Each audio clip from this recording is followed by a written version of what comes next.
Namo Buddhaya. Namo Buddhaya.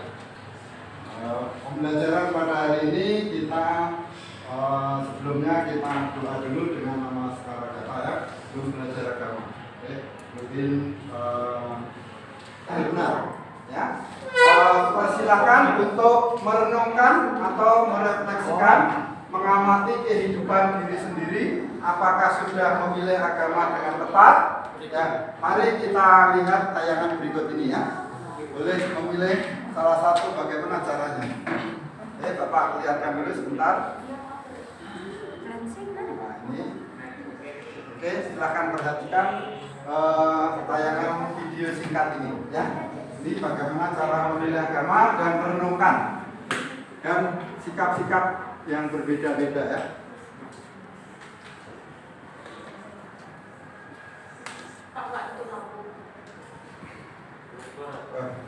Suaranya emang diperhatikan gambarnya saja. Kalau tutup lampu nanti gelap ya, Bapak nggak kelihatan. Bisa. Bisa. Ya.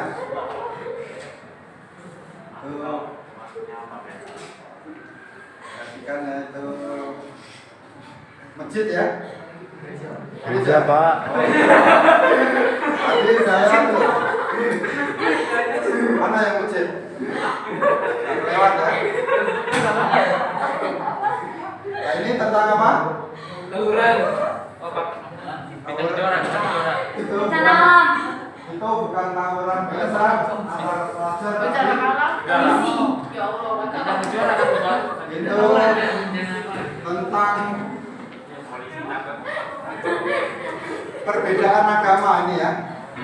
Agama Islam dan agama Kristen di daerah Ambon. Ya.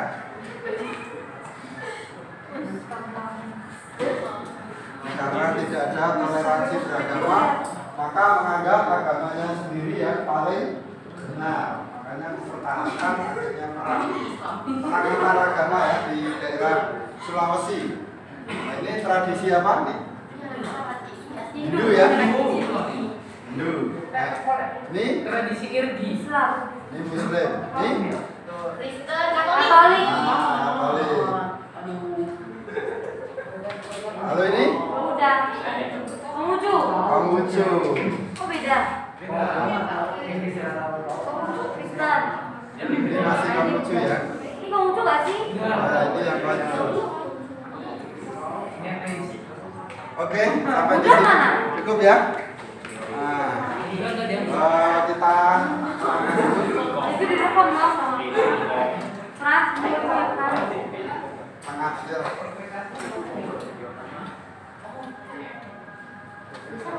Ya, sampai di sini lanjutkan tentang materi. Nah,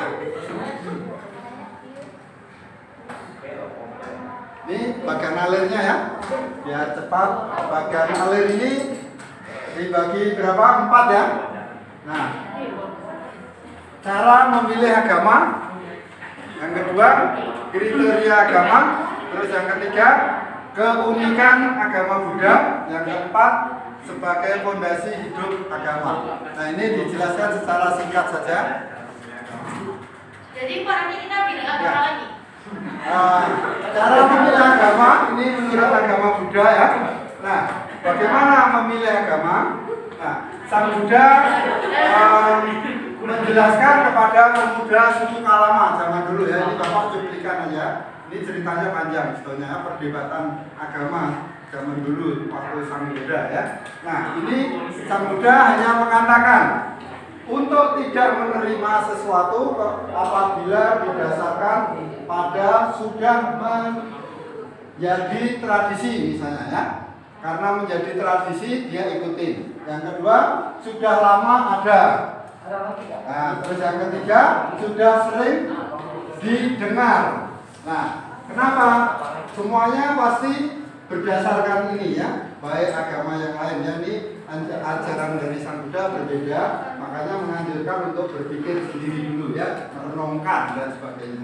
Nah, ini jangan karena kenapa Sang Buddha menentang karena tradisi, karena orang tua Sang Buddha adalah penganut agama Hindu, ya. Waktu itu menentang karena ada persembahan harus potong babi, potong kambing dan sebagainya, ya. Zaman dulu ya, kadang sapi, ya, untuk pengorbanan.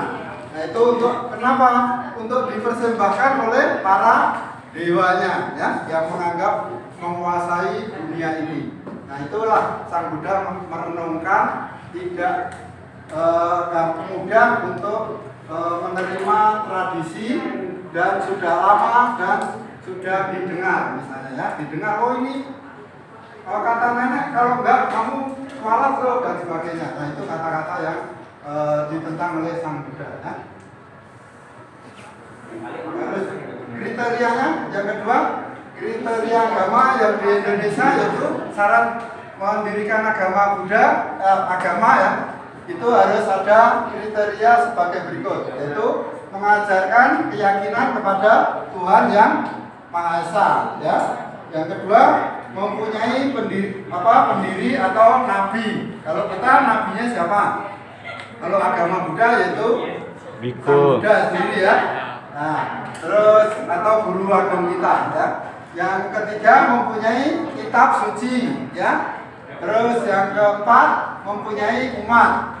Yang kelima, mempunyai tempat ibadah. Yang keenam, mempunyai kegiatan ritual. Kegiatan ritual yaitu apa? Berdoa, tempat sembahyang, ya, di wihara dan sebagainya, itu tempat ritual-ritual, ya. Oke, kalau Kristen ya di gereja, ya. Lanjut. Ini yang ketiga, keunikan agama Buddha. Keunikannya apa? Coba dibaca.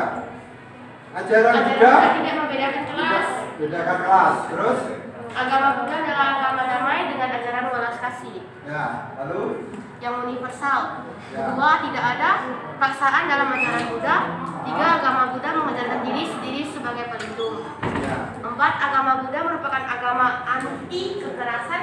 Kelima, agama Buddha mengajarkan hukum sebab dan akibat. Nah, ini keunikan dari agama Buddha, ya.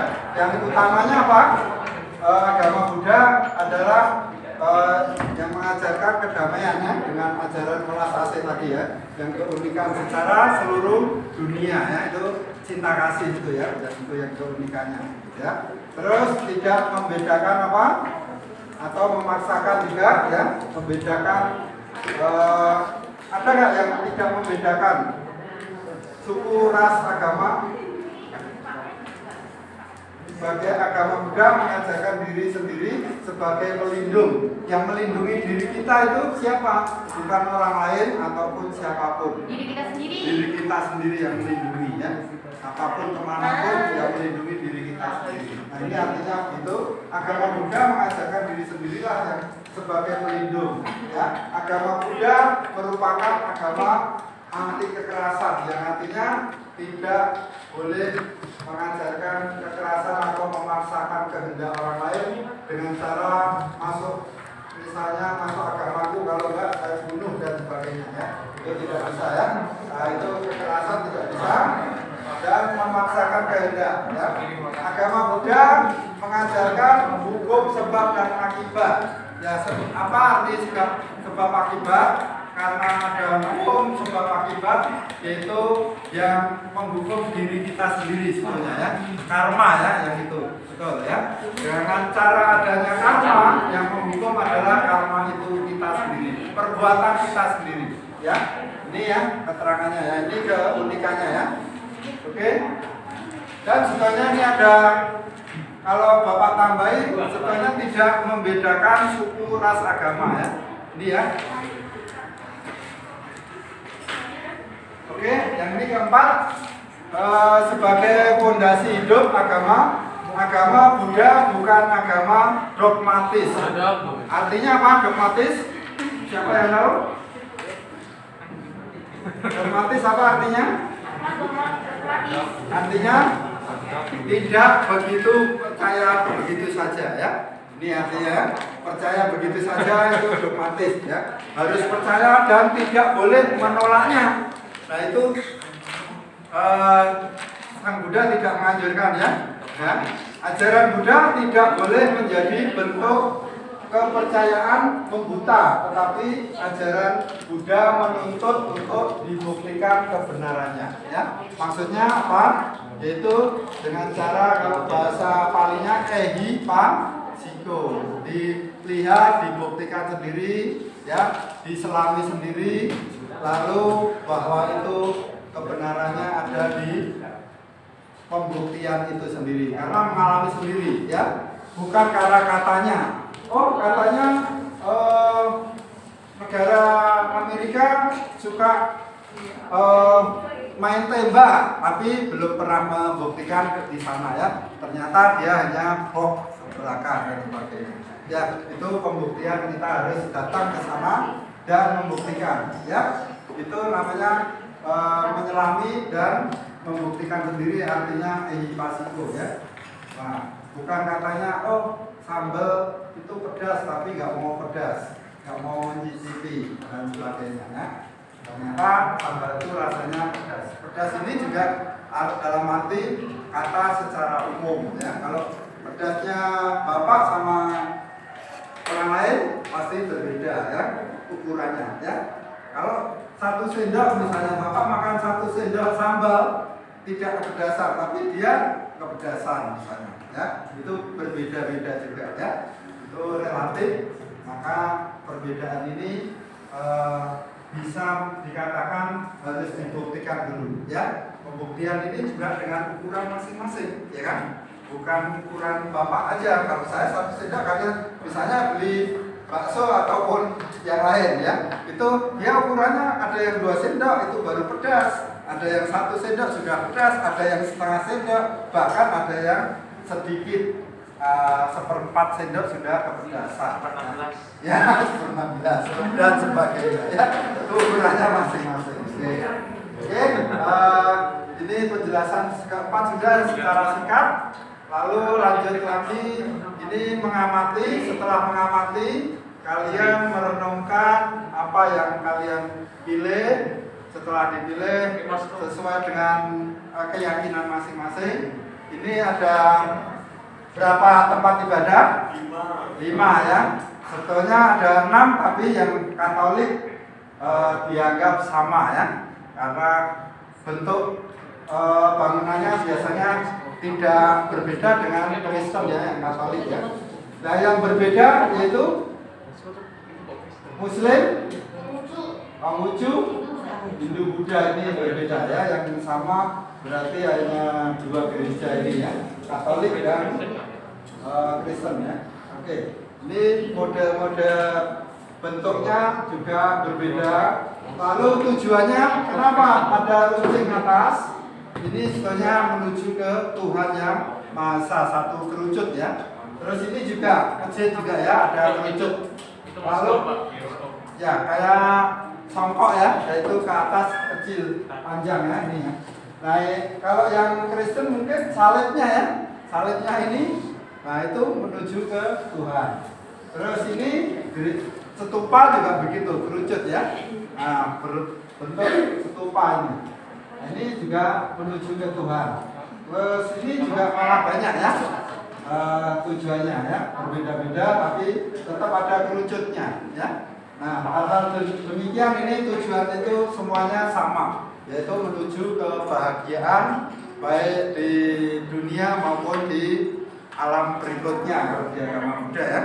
Nah, tujuannya sama dan semuanya itu mengajarkan kebenaran, ya, semua agama.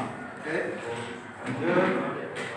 Oke, setiap ini membentuk kelompok, ya, kelompok siswa. Kita diskusikan bikin 4 kelompok, ya, seperti di buku ini Bapak udah bagikan. Nah, ya, masuk. Hadir semua, ya. Ya. Ya. Hadir semua, ya. Oke. Kalau hadir semua, Bapak sudah absen semuanya aja, ya. Hadir, ya. Terima kasih sudah hadir semua hari ini dan bisa kerja kelompok dengan cara diskusi, ya. Terima kasih. Silakan bekerja dengan. Selamat pagi teman-teman. Pagi. Jadi hari ini kami dari Komisi mau Indonesia bukan negara agama. Jadi alasan Indonesia bukan negara agama adalah karena masih banyaknya rasisme yang terjadi di Indonesia kan. Terus warga Indonesia tuh mereka belum cukup menanamkan toleransi antar agama.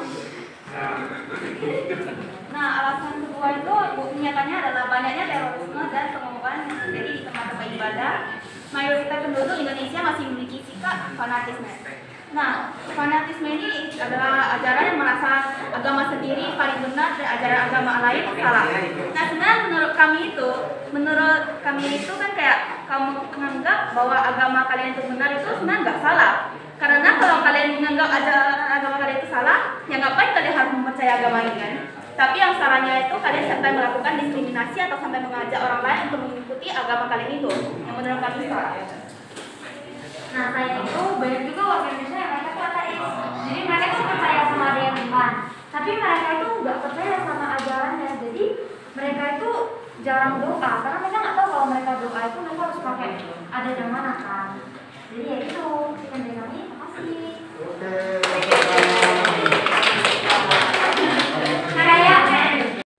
Beribadah dengan sesuai dengan apa yang diyakini ya, menghormati ya. Oke, itu intinya ke pasal 29. Terima kasih. Hari ini kita tutup dengan doa ya.